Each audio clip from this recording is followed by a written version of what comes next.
Okay guys, welcome back from your run. I hope you enjoyed it. We're gonna go through a 5 to 6 minute warm down here, or cool down. So we've already started that process because I've asked Jenny towards the end of your run to start that process of bringing the heart rate down. So starting your cool down by moving from that kind of higher intensity and pace into a lower and easier pace. So hopefully the heart rate has come down. And so you shouldn't be feeling that strong beat in the heart anymore. It should hopefully have settled a little bit between 70 and 80 beats per minute. So when that heart rate goes down, you might get a bit cold. So I suggest grab your jumper, pop it on, get nice and cozy for these next couple of minutes of our cool down. So our cool down, the main reason we do a cool down, and I like to call it more a recovery routine, is basically to aid our recovery from our run. So the first aim of the cool down is to bring the heart rate down, which we've done. Second aim is to release any metabolic products that we've built up, so byproducts like lactic acid. So trying to facilitate that movement of lactic acid out of the body through this cool down. And then also to kind of maintain that nice good muscular function again, so allowing any tense or tight muscles to just stretch out and come back to their normal functional range of motion. So we're going to start to move through this cool down. I like to move a little bit through static and dynamic poses, so moving through both, because our most important anti-inflammatory tool is really our own movements, so getting them toxins, getting that lactic acid out. So when you're ready, it doesn't matter if you have a yoga mat or not, it doesn't matter if you're barefoot. I'm a yoga teacher, so that's why I have both of these. But I do suggest take your shoes off. So take the runners off, you can be in your socks, just so you can start to already allow the ankles and the feet to kind of, if they swell, to just give them a little bit of space. Right, so we will get started. So about 5 minutes, maybe 5 to 6 minutes of a cool down routine. So we're going to start just legs about hip width distance, interlace the palms of your hands, and just sort of push your palms forward. And as you push your palms forward, push your chest forward. So we're sort of hinging at the hips. Let the knees be soft.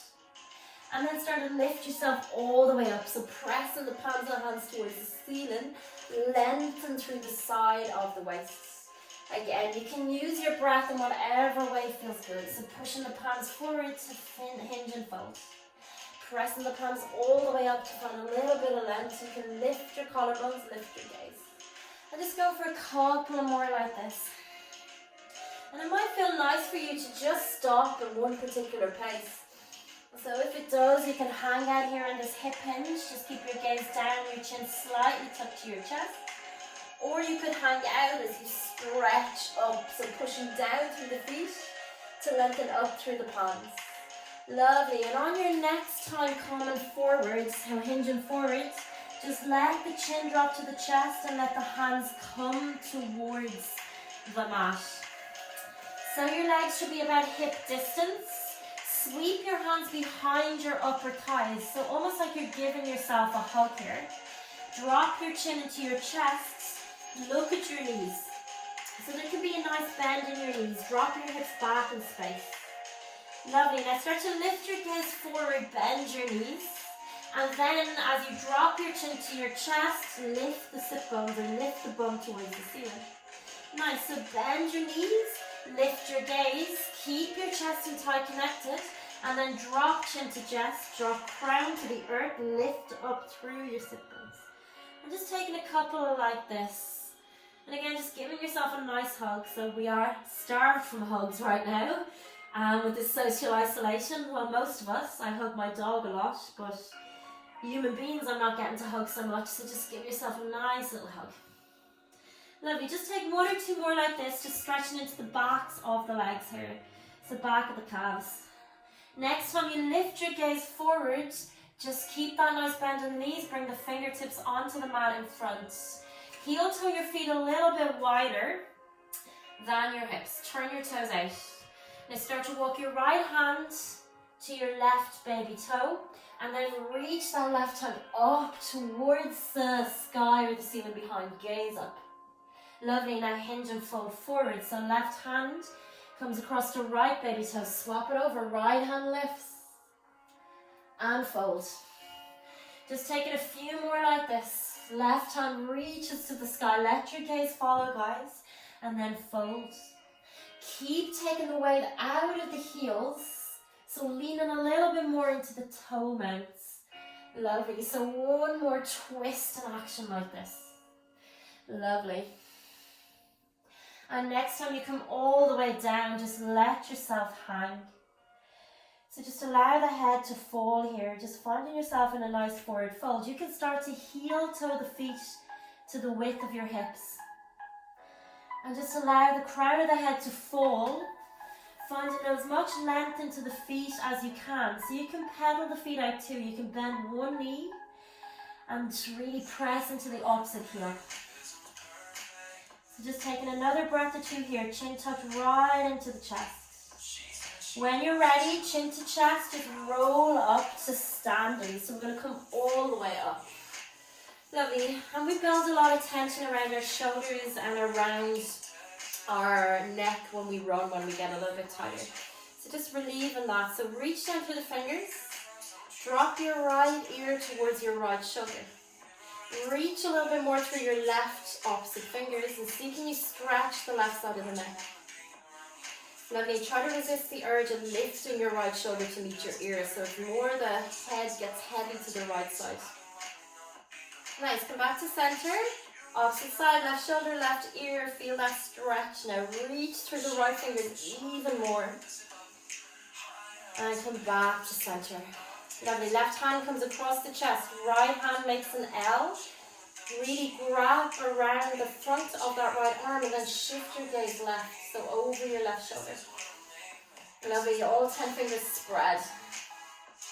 And release. Opposite side. Right arm comes across your chest. Left arm makes that L shape.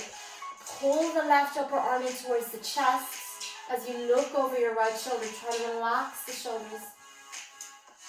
Nice. Just opening the back of the shoulders here. Lovely. And just release. Nice. So we're going to move it into a quad stretch.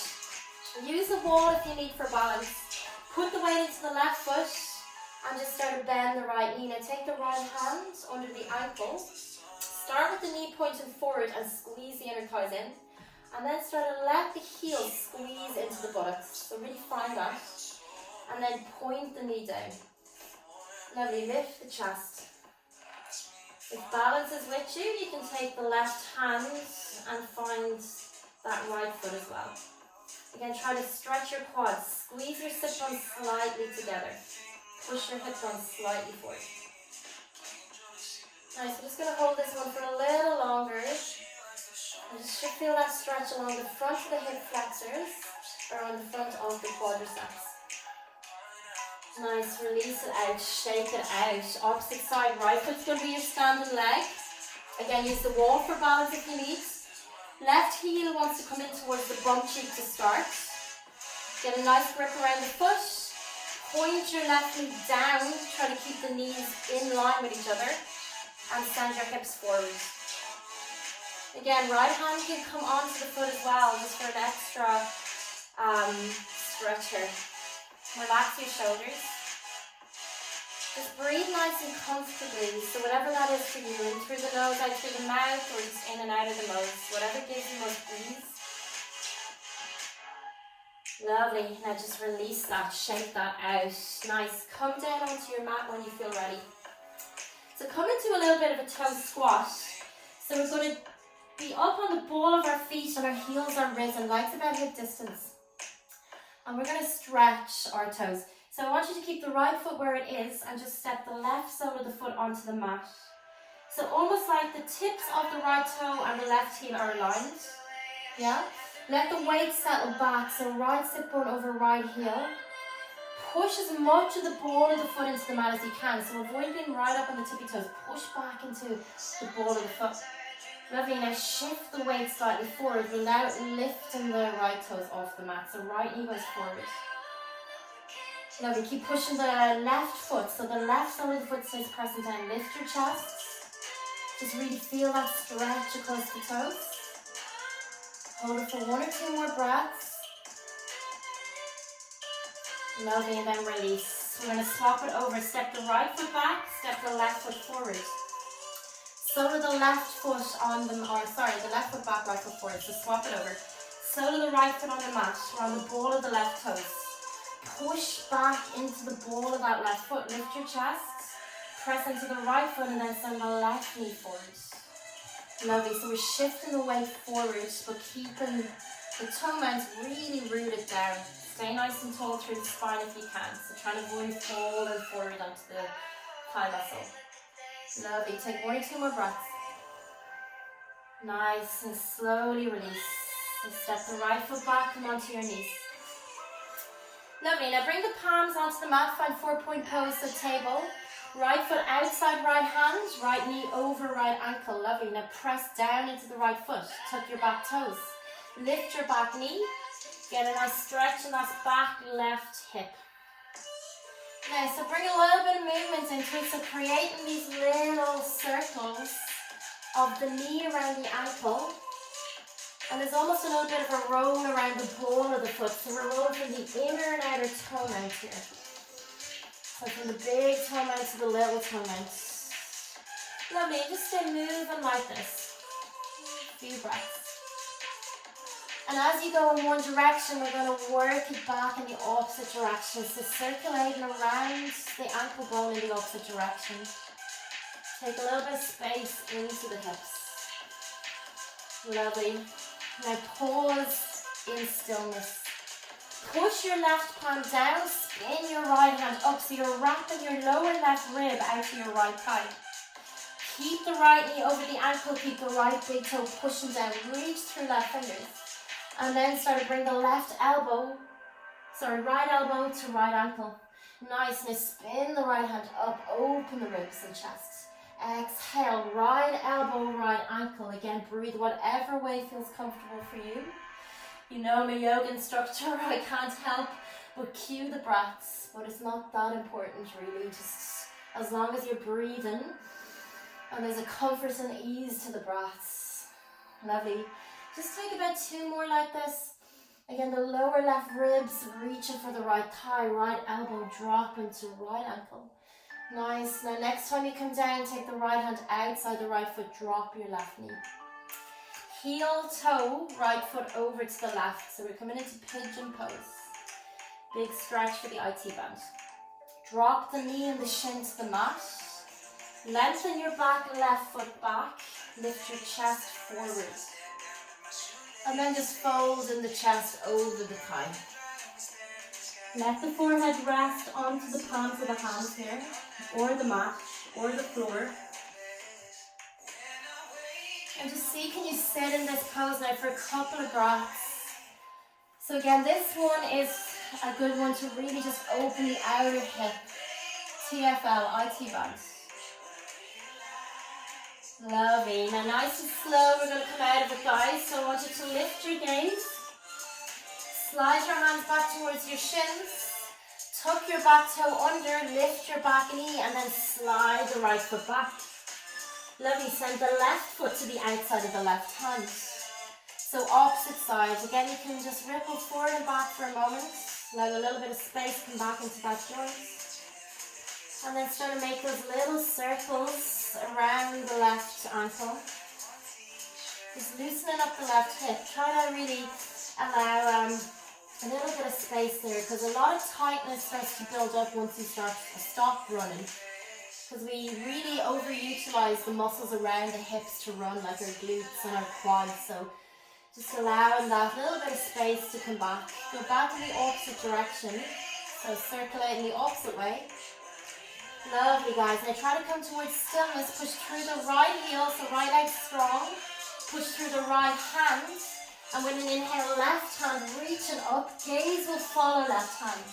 Exhale, left elbow drops inside to find the left ankle. Inhale, left hand lifts. And again, whatever breath feels comfortable for you. We're just going to go for about 6 more like this. Think about the right lower ribs rolling around to the left thigh. Lovely. Take about 2 more, guys.